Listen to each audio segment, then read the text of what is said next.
Que bom, meus irmãos, que nós estamos celebrando a 16ª semana do tempo comum, num itinerário espiritual que a igreja vai nos conduzindo até novembro, na celebração de Cristo Rei.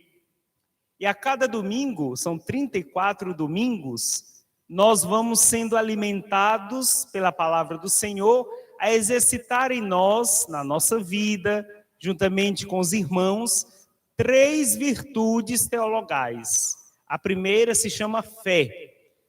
Essa energia do bem que está dentro de nós, que nos faz sermos pessoas melhores cada dia que passa. Segunda virtude teologal, a esperança. O verdadeiro cristão, aquele que segue Jesus Cristo, não se deixa abater pelas dificuldades do mundo e nem se entrega às forças do mal. É a esperança que nos impulsiona a corrigir o que está errado no dia de ontem e viver bem, e bem melhor, o dia de hoje em vista do dia de amanhã. E a terceira virtude teologal, que a igreja vai nos conduzindo nesse itinerário espiritual, se chama caridade. Caridade aqui não entendida somente em dar coisas às pessoas. É importante dar o alimento, a roupa, o remédio aos necessitados. Mas a caridade vai para além de dar coisas materiais. Quando você se dedica a uma pessoa que está doente, e dedica o seu tempo e às vezes até renuncia à sua agenda pessoal, o seu tempo em nome da cura, do bem que você quer aquele enfermo, aquela enferma, isso é caridade. Quando alguém simplesmente lhe pede um copo com água, porque está com sede, e você se desinstala do seu conforto e vai buscar este copo com água, entregar ao irmão que está com sede, isso é caridade. Quando você escuta um irmão que está com a angústia, com aquele aperto no peito, porque está passando por tantas situações sofridas, e você escuta, é um ouvido de Deus para aquela pessoa que precisa desabafar, que precisa falar, e alcançar pelo menos a metade da sua cura no desabafo. Você está sendo uma pessoa caridosa. Então são 3 virtudes teologais que a igreja está nos conduzindo a cada domingo que passa. Nós já estamos na 16ª semana e pedimos a Deus: Senhor, me ajude para que essas 3 virtudes cada vez mais cresçam na minha vida. Fé, esperança, caridade. Vamos repetir?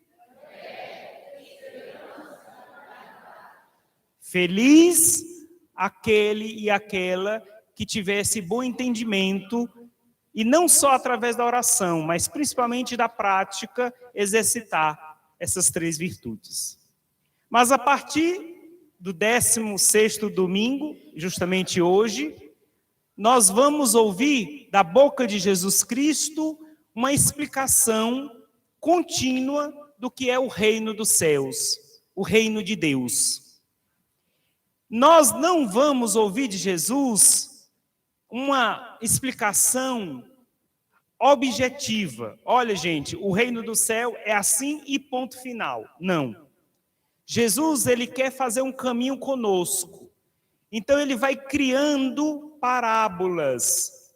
Padre, o que é isso, parábola? É uma historinha, é uma espécie de novela que Jesus vai contando, comparando, para que os seus discípulos daquela época e agora nós que estamos aqui escutando o Senhor, a gente vá entendendo. E à medida que eu vou entendendo, eu vou desejando participar desse reino de Deus. Porque ele não obriga nada a ninguém. Ele não quer que ninguém escolha fazer parte do reino dos céus, do reino de Deus, de forma obrigada, ou por medo de ir para o inferno. Ele quer que nós queiramos participar do reino por amor e não por obrigação. É quase comparando, eu vou à missa por obrigação, porque a igreja me ensinou, quando eu era criança, lá no catecismo, que eu tenho que ir para a missa, senão eu vou para o inferno. Não. Não pode ser por obrigação, tem que ser uma adesão por amor, natural. Eu quero fazer parte do reino de Deus, que já está aqui entre nós. Não começa depois da morte, não. Já está aqui entre nós, o reino dos céus, o reino de Deus. Só que a gente não consegue ainda enxergá-lo plenamente. Por quê, padre? Porque nós estamos tão preocupados com tantas outras coisas, preocupados com a família, com as enfermidades, com o emprego, com situações inusitadas que vão surgindo na nossa vida, que a gente vai então perdendo um pouco o foco de pensar nessa realidade que já está entre nós. Deus já está entre nós.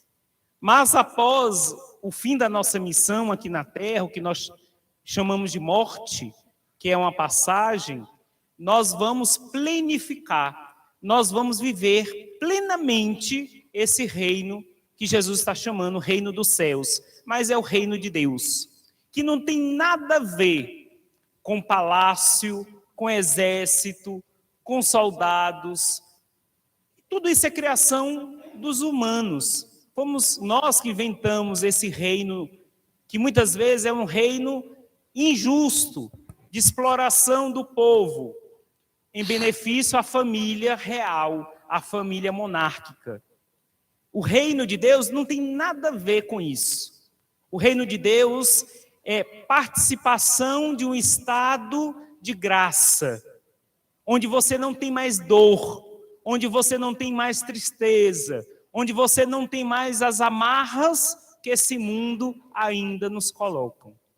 E para isso Jesus, então, começa a partir de hoje nos explicar devagarzinho o que é esse reino de Deus, para que a gente vá, então, entendendo.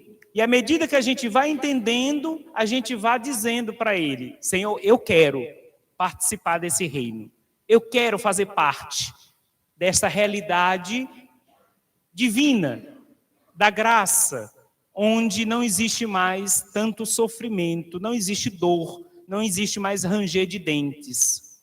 E aí ele começa a contar 3 parábolas, 3 exemplos, 3 comparações que Jesus apresenta naquele dia e agora para cada um de nós. Ele disse assim: o reino de Deus, meus irmãos, é parecido com esta situação. Um homem bom, de coração muito bom, queria que todos tivessem bons frutos. Então ele saiu e semeou sementes de trigo para alimentar a todos. E ele semeou na terra essas sementes de trigo com esse bom desejo, que todos sejam alimentados para um dia participar desta glória futura. Só que de madrugada, na escuridão, quando todos estavam dormindo, quem é esse todos? Somos nós, humanos. Muitas vezes, a madrugada não é só a madrugada que nós estamos acostumados a ter. A madrugada é a escuridão da vida que o inimigo de Deus coloca na nossa caminhada para a gente não ver Deus, não ver o reino dele entre nós. E aí diz Jesus na história que esse homem bom, ao semear o trigo, de madrugada, na escuridão, na surdina, o inimigo dele semeou joio. Para quem gosta de cuidar de jardim, quem cuida de roça sabe o que é joio. Joio é um mato que não vale nada, não serve para nada, nem os bichos comem. E o inimigo, que no caso é o espírito do mal, na surdina, quando todos estavam dormindo, ou seja, quando todos os seres humanos estão despercebidos, muitas vezes focados em tudo, menos em Deus, deixaram o inimigo semear o joio, o mato, o capim, que não vale nada, nem os bichos comem. E aí, ao amanhecer, começa o processo normal de brotar as espigas de trigo, mas logo, logo aparece também o joio. E os empregados, os funcionários daquele homem bom que plantou para todos, aparecem para ele e dizem: Senhor, o Senhor nos semeou coisas boas na vida de todos, inclusive todos que estavam dormindo, sem foco, não estavam acordados na hora que o Senhor estava semeando o bem entre eles. Como é que pode aparecer o que não presta, joio, no meio deles? Aí Jesus conta, mas não foi este homem bom, que ele estava falando dele mesmo. Só não estava dizendo que era ele, mas ele estava sempre se referindo ao semeador, o homem bom, que pensa em todos. Foi o inimigo do semeador. Ah, Senhor, o Senhor quer então que a gente corte logo o joio? Jesus, não. Aí começa a explicação do reino de Deus, o reino dos céus. A gente precisa de tempo. O semeador, ele tem paciência e a paciência dele é infinita. Deus espera até o último minuto que a gente tire o joio do nosso caminho. Gravem isso, meus irmãos. Deus tem paciência infinita. Ele não quer a nossa morte no sentido de nos punir, não dar tempo para a gente corrigir o que está errado na nossa vida. Por isso que Jesus sabiamente disse, não deixa crescer, deixa ficar bem visível o que é trigo e o que é joio. Quando estiverem bem visíveis os dois elementos, as duas dimensões, o bem e o mal, vai chegar o dia da colheita. O dia da colheita, na igreja, nós chamamos o dia do juízo final. O dia que todos que já passaram antes de nós, os que estão agora e as gerações futuras, seus netos, bisnetos, tataranetos e todas as mais gerações que virão, um dia participarão desta colheita. E aí sim, diz Jesus, nós vamos separar aqueles que foram trigo, ou seja, pessoas que fizeram bem, que pensaram não só em si, mas pensaram nos outros, que alimentaram para o bem os outros. E quem foi joio e não quis ser trigo, não quis estar do lado do bem, até o último minuto eu esperei, com amor infinito, eterno, que essa pessoa mudasse o seu comportamento. Mas ela não quis. Então, ela será juntada com os demais. Por isso que ele fala, o feixe é um grande, tanto de joio amarrado e vai ser incinerado, será queimado. O que nos leva a entender é o que a gente chama de inferno, ou estado infernal, estado de dor eterna, um estado de sofrimento espiritual. Então essa é a primeira comparação do reino de Deus. Deus quer e tem bastante paciência, discernimento, prudência, e a sabedoria divina espera com cautela. Ele não quer já cortar nossas cabeças, não quer matar o pecador de início. Não, a gente peca, cai, se levanta, se arrepende, recomeça, e Deus vai nos guiando, até chegarmos a um ponto de maturidade para dizermos, sim, Senhor, depois de passar por tantas situações que não me foram boas, eu escolho pelo Senhor. Eu quero fazer parte do reino dos céus. Eu quero fazer parte do reino dos céus. Vamos dizer juntos?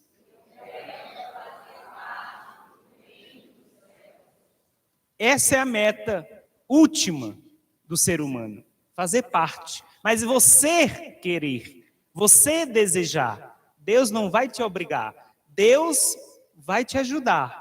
Deus vai clarear teu pensamento, teu sentimento, tuas atitudes, para que você naturalmente, livremente escolha fazer parte. Aí vem uma segunda parábola, segunda explicação que Jesus logo continuou, para que as pessoas prestassem atenção e entendessem o que era o reino dos céus. Ele falou assim, olha, o reino de Deus também é muito parecido com uma pequenininha semente de mostarda. Quem já foi no mercado e já comprou mostarda, sabe o tamanhozinho que é a semente. Parece uma pimentinha do reino. Pequenininha, insignificante aos olhos do ser humano.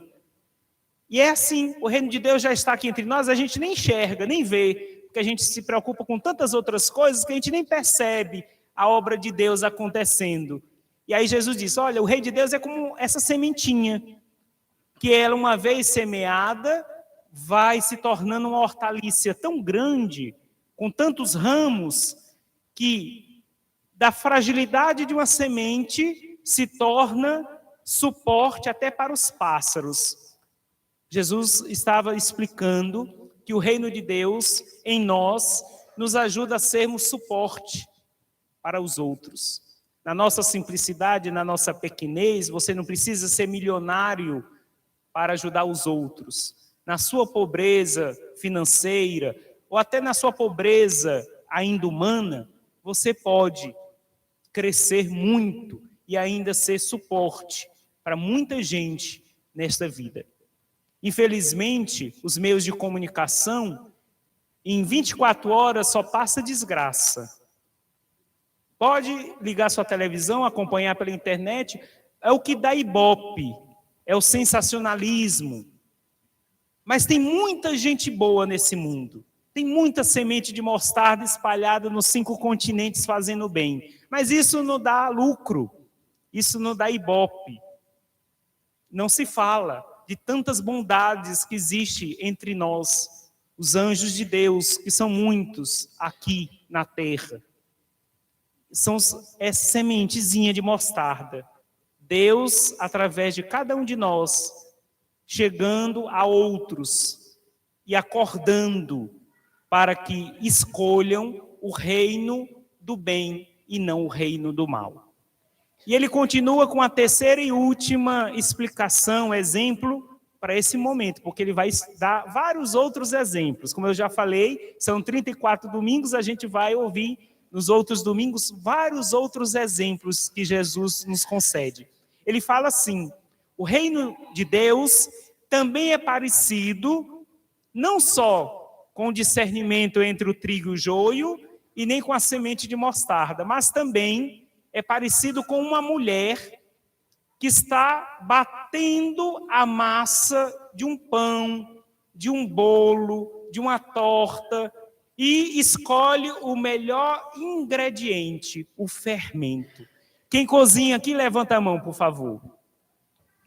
Você sabe que um bom fermento respeite o pão e o bolo, né? Bonito. Se o fermento já está vencido, o que é que acontece? Sola, né? Não sei se o mineiro conhece essa palavra, sola. Lá no Nordeste a gente chama sola. O pão, tudo fica sequinho, não cresce. O reino de Deus é justamente parecido com esse esforço. A gente tem que se esforçar, gente. O reino de Deus não cai prontinho do céu, não. Ele existe, já está entre nós, tem muita gente fazendo bem, Deus está operando entre nós a sua obra. Vai ser pleno quando a gente fizer a nossa passagem, mas até lá, até o dia da nossa passagem, a gente tem que fazer muito esforço e escolher o melhor ingrediente para que esse esforço dê sentido à nossa vida. Qual é o fermento que você está escolhendo? É a fé, a esperança, a caridade? Ou é simplesmente o dinheiro no banco, a perseguição dos seus semelhantes para ter poder, ou o fermento da maldade que não respeita nada e nem ninguém? Jesus está dizendo, para você participar do reino de Deus, você tem que fazer a sua parte. Você tem que ser como uma mulher que está ali, batendo a massa, porque escolheu o melhor elemento para essa massa crescer. E quando ele fala massa crescer, no fermento bom, ele está falando de crescermos na nossa humanidade e na nossa espiritualidade. É isso que ele quer que a gente cresça. sermos mais humanos, porque a gente está ficando cada vez mais desumano, e mais espirituais e menos carnais. Não sei se meus irmãos me acompanham no raciocínio, mas em vez da gente estar evoluindo, amadurecendo no fermento de Deus, do reino dos céus, parece que a gente está fazendo um pouco assim uma regressão. A gente está ficando mais desumano, às vezes dentro da nossa própria casa, com os nossos. A gente faz de conta que o outro não está sofrendo, a gente faz de conta que o outro não está doente, a gente faz de conta de tantas outras situações para a gente não se comprometer.